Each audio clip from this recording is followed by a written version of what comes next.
দুদিন পরেই রামনবমী, তার আগে আরো সতর্ক রাজ্য পুলিশ। বেশ কিছু জায়গাকে চিহ্নিত করা হয়েছে এবং সেখানে স্পেশাল ফোর্স পাঠানো হচ্ছে। ঠিক কোন কোন জায়গাকে চিহ্নিত করা হয়েছে আজকে সেই নিয়ে আলোচনা করবো। আমাদের সঙ্গে রয়েছে আমাদের প্রতিনিধি রফিকুল জামাদার, তার থেকে জানতে চাইবো। এর আগে আমরা দেখেছি যে পুলিশের বেশ কিছু দিনের ছুটি বাতিল হয়েছে, এরপরে আমরা দেখলাম যে বেশ কিছু এলাকা চিহ্নিত করা হয়েছে। কি আপডেট রয়েছে এই নিয়ে? একদমই ঠিক। কদিন আগেই একটি বিজ্ঞপ্তি জারি করে নবান্ন বা রাজ্য পুলিশ করে বলে যে 2 তারিখ থেকে 9 তারিখ পর্যন্ত ছুটি কোনো রকমভাবে নেওয়া যাবে না এমার্জেন্সি পারপাস ছাড়া। এবং তখনই মনে করা হয়েছিল যে 6 তারিখ যেহেতু রামনবমী, সেই কারণে তার আগে থেকে অর্থাৎ 2 তারিখ থেকে 9 তারিখ পর্যন্ত নবান্ন বা রাজ্য সরকার মনে করছে এই সময় নিরাপত্তার দরকার রয়েছে, অশান্তি ছড়ানো হতে পারে। কারণ আমরা দেখেছি এর আগে কলকাতা পুলিশ বা রাজ্য পুলিশের তরফ থেকে সাংবাদিক সম্মেলন করে বারবার তারা দাবি করেছেন যে বিভিন্ন জায়গায় বিভিন্ন সংগঠন বিভিন্ন রকমভাবে গুজব ছড়িয়ে গণ্ডগোল পাকানোর একটা চেষ্টা চালাচ্ছে এবং সেই খবর তাদের কাছে রয়েছে, সেই নিয়ে তারা তদন্তও চালাচ্ছে। সেই কারণেই সেই বিজ্ঞপ্তি জারি হয়েছিল বলে পরিষ্কার হয়ে গিয়েছিল।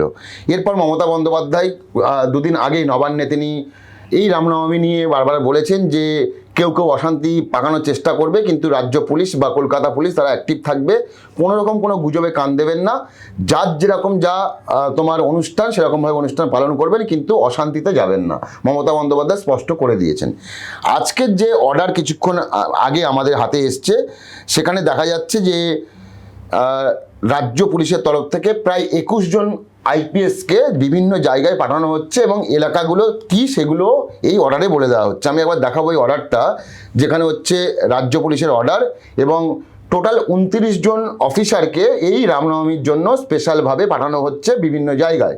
যার মধ্যে উল্লেখযোগ্য হচ্ছে এই 29 জনের মধ্যে 21 জন হচ্ছে আইপিএস অফিসার এবং এই আইপিএস অফিসারদের মধ্যে কারা রয়েছেন? অখিলেশ কুমার চতুর্বেদী, অর্থাৎ তিনি আইপিএস এবং তিনি এই মুহূর্তে আইজিবি সিআইডিতে রয়েছেন, কিন্তু তার দায়িত্ব থাকবে রামনবমীর দিন এবং আগের দিন, অর্থাৎ প্রি রামনবমী এবং পোস্ট রামনবমী। এইভাবেই অর্ডারটা করা হয়েছে যে এই যে অফিসারগুলো যাদেরকে নিয়োগ করা হচ্ছে বা যাদেরকে পাঠানো হচ্ছে তারা দায়িত্বে থাকবেন হচ্ছে তোমার 5 তারিখ থেকে 7 তারিখ, অর্থাৎ 6 তারিখে রামনবমী, 5 তারিখে পৌঁছে যেতে হবে, 6 তারিখে রামনবমী শেষ হবে, সেই দিনকে সেখানে থাকতে হবে। শনিবার, রবিবার এবং সোমবার সেখান থেকে রিলিজ পাবেন তারা। যদি কোনো বড় ঘটনা ঘটে সেখানে বা অপ্রীতিকর ঘটনা, তাহলে তো থাকতেই হচ্ছে, কিন্তু মিনিমাম 5 তারিখে যেতে হচ্ছে এবং 7 তারিখে ফিরতে হচ্ছে।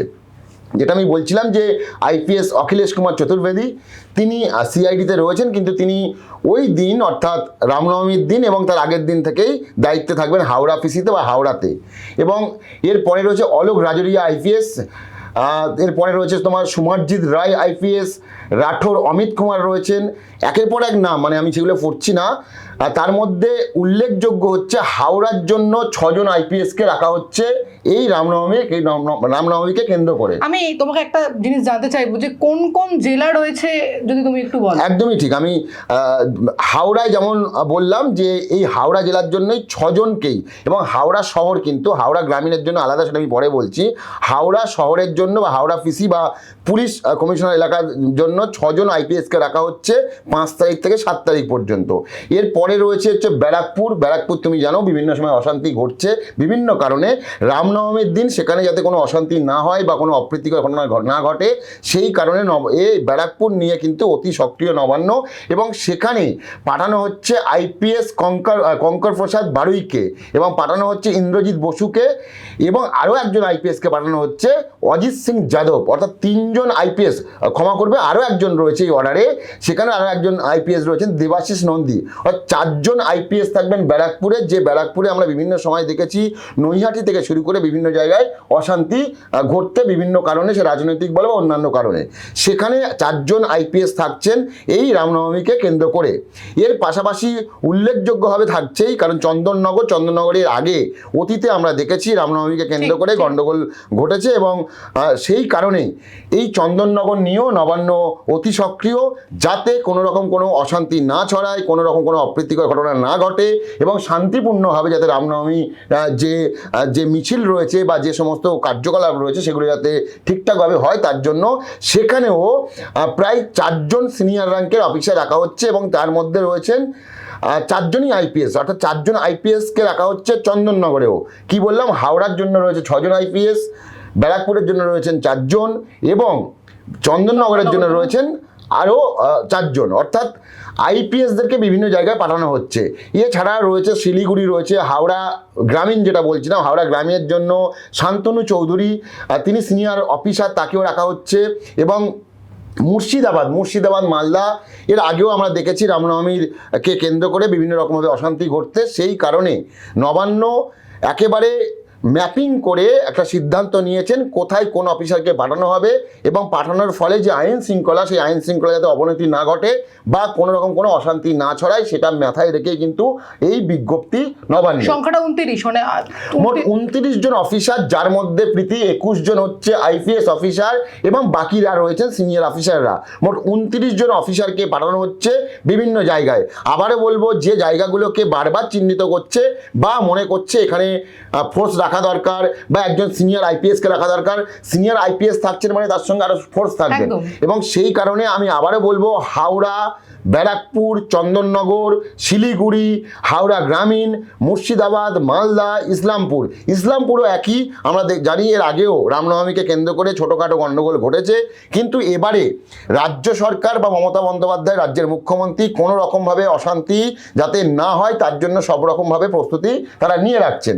এর আগে যখন মমতা বন্দ্যোপাধ্যায় প্রেস মিট করেছিলেন, তখন তিনি বুঝিয়ে দিয়েছেন যে এই রাজ্যে রামনবমীকে কেন্দ্র করে কোনো রকমভাবে কোনো অশান্তি ঘটাতে দেবে না রাজ্য সরকার বা রাজ্য পুলিশ বা কলকাতা পুলিশ। কারণ তিনি মনে করেন যে এই রাজ্যে দুর্গাপুজো থেকে শুরু করে, ঈদ থেকে শুরু করে অন্যান্য যে উৎসব যেভাবে পালন হয়, রামনবমীও সেইভাবে পালন করা উচিত। কিন্তু তাদের আশঙ্কা বা মুখ্যমন্ত্রীর আশঙ্কা কেউ বা কোনো সংগঠন বা অপ্রীতিকর ঘটনা ঘটাতে একদমই, এবং তিনি একেবারে বিজেপির দিকেই তিনি আঙুল ঠেলেছেন সেই সাংবাদিক সম্মেলন থেকে, এবং তিনি বলেছেন যে বিজেপি এই যে রামনবমীর কথা বলে যে সমস্ত কার্যকলাপ ঘটাচ্ছে বা ঘটানোর চেষ্টা করছে, এটা কোনো রকমের কোনো কাম্য নয় এবং রাজ্য সরকার তার জন্য সমস্ত রকম আইনি ব্যবস্থা নেবে। তুমি জানো যে এই রামনবমীকে কেন্দ্র করে হাইকোর্টে পর্যন্ত মামলা গেছে। সেই হাইকোর্টে আজকেও একটি মামলা ছিল। সেই মামলাতে যতদূর মনে পড়ছে, যে যতটা মামলাটা দেখছিলাম, যে হাওড়ার কোনো একটি জায়গায় মিছিলকে কেন্দ্র করে সেই বিষয় নিয়ে হাইকোর্টে মামলা করতে হয়েছে। হাইকোর্ট সেইখানে শর্ত সাপেক্ষ কিন্তু পারমিশন দিয়েছে। এবং আজকে আরও একটি বিষয়, হাইকোর্টের প্রধান বিচারপতি তিনি মন্তব্য করেছেন যে রামনবমী হলে যদি পুলিশ নিরাপত্তা না দিতে পারে, তাহলে দুর্গাপুজো কীভাবে নিরাপত্তা দিচ্ছে। তো হাইকোর্টে মনে করছে যে যেহেতু এই রামনবমী যারা পালন করেন তাদের কাছে আবেগ রয়েছে, ইমোশন রয়েছে, তাদেরও ঠিকঠাক করে পালন করতে দিতে হবে, কিন্তু শর্ত সাপেক্ষ, অর্থাৎ এমনভাবে কিছু করা যাবে না যাতে অন্যদের এর মধ্যে অশান্তি ছড়ায় বা সেই মিছিলকে কেন্দ্র করে অশান্তি ছড়ায়। এই বিষয়টাও কিন্তু হাইকোর্ট নজর রাখছে। অর্থাৎ হাইকোর্ট যেহেতু নজর রাখছে, সেক্ষেত্রে একটা বিষয় মাথায় রাখবে, যদি এর পরেও কোনো গণ্ডগোল ঘটে, এটা কিন্তু হাইকোর্টের কাছে প্রশ্নের মুখে পড়বে রাজ্য সরকার বা রাজ্য পুলিশ। কারণ হাইকোর্টের নির্দেশে যে সমস্ত জায়গায় মিছিল হচ্ছে, বিশেষ করে যে সমস্ত জায়গায় হাইকোর্টের নির্দেশে মিছিল হচ্ছে, সেই মিছিলে গণ্ডগোল হওয়া মানেই হাইকোর্ট কিন্তু চেপে ধরবে রাজ্য সরকারকে। কারণ রাজ্য সরকারকে এটাই প্রশ্ন করবে হাইকোর্ট, যে যেহেতু আমরাই নির্দেশ দিয়েছিলাম শর্ত সাপেক্ষ এবং পুলিশে টোটাল অ্যারেঞ্জমেন্ট রাখতে বলেছিলাম, তারপরে গণ্ডগোল কেন হলো। সেই কারণে আমার মনে হয় সব দিকটা চিন্তা করে প্রীতি এই যে বিজ্ঞপ্তি নবান্নের এবং নবান্নের তরফ থেকে এরকমভাবে ম্যাপিং করে এই সমস্ত সিনিয়র অফিসিয়াল এবং যাদের নাম আমি বললাম, এদের মধ্যে অনেকেই বিভিন্ন সময় বিভিন্ন বড় দায়িত্ব পালন করেছেন। অনেক সময় ডিজাস্টার সময় বিভিন্ন রকম বড় গণ্ডগোল ঘটেছে, সেখানে এই সমস্ত অফিসাররা গিয়ে শান্ত করার চেষ্টা করেছে। তো অতীতে কাজ করার অভিজ্ঞতা রয়েছে এরকম বেশ কিছু অফিসারকে নবান্ন চিহ্নিত করে বিভিন্ন জায়গায় পাঠাচ্ছে এবং এই অফিসাররা যাবেন, অর্থাৎ আগামীকাল 5 তারিখ 6 তারিখে রামনবমী, সেই দিন একেবারে নিরাপত্তা যাতে কোনো রকম ঢিলেমি না থাকে সেই বিষয়টা দেখবেন এবং পরের দিন তিনি থাকার পরে সেখান থেকে বেরিয়ে আসবেন। একটা মাথায় রাখবে যে অনেকেই মনে করছে রামনবমীর দিনকে গণ্ডগোল হতে পারে, এমনটা হতে পারে রামনবমীর আগের দিন যারা মিছিল করবেন সেই মিছিলের প্রস্তুতি নিয়ে গণ্ডগোল হতে পারে বা রামনবমীর পরে গণ্ডগোল হতে পারে। সেই কারণে ওই দিনের জন্য শুধুমাত্র অফিসারদের পাঠাচ্ছেন না, 3 দিন মনে করছে নবান্ন যে এই 3 দিন এই যারা অফিসাররা রয়েছেন, যাদের অতীত অভিজ্ঞতা রয়েছে, সিনিয়র অফিসার, এই 3 দিন গুরুত্বপূর্ণ এবং সেই জন্য কিন্তু এই বিজ্ঞপ্তি বলে আমার মনে হয়। একদমই রামনবমীর দিন এবং তার আগের দিন বা পরের দিন যাতে কোনো ধরনের অপ্রীতিকর ঘটনা না ঘটে এই বাংলায়, তার জন্য একেবারে প্রস্তুত রাজ্য পুলিশ। এখন দেখার বিষয় পুরোটা কিভাবে সামলায় রাজ্য পুলিশ, সেদিকে আমাদের নজর থাকবে। আপনারা দেখতে থাকুন দ্য ওয়াল, কারণ খবর এখন এখানেই।